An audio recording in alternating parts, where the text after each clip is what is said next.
শুভ সকাল বন্ধুরা। আজকে সকাল সকাল বৃষ্টি শুরু হয়ে গেল।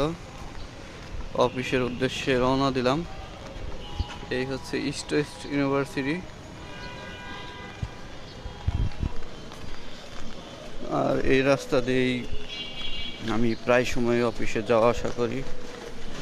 হেঁটে যাই, হেঁটে আসি। ফুলগুলো দেখতে খুবই সুন্দর লাগছে। আর যে বিল্ডিংটা দেখছেন, এটা হচ্ছে বিদ্যুৎ ও জ্বালানি মন্ত্রণালয়ের হেড অফিস। আর এই হচ্ছে ইম্পেরিয়াল কলেজের রাস্তা, যেখানে আমি হাজারো সময় কাটিয়েছি। এই হচ্ছে ইম্পেরিয়াল কলেজ। এই হচ্ছে ইম্পেরিয়াল কলেজ, যেখানে 4টি বছর অতিবাহিত করেছি।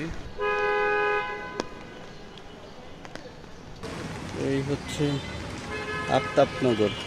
আর এই হচ্ছে বকুলতলা, যেখানে শতবার আড্ডা দিয়েছি ফ্রেন্ডদের সাথে। আর এই চলে আসলাম আমার অফিসে। এইটার হচ্ছে 9 তলায় আমার অফিস, লিফটের 8। এই হচ্ছে আমার অফিস। লিফটে চলে এলাম অফিসে। এই হচ্ছে আমার অফিস। ধন্যবাদ সকলকে ভিডিওটি দেখার জন্য।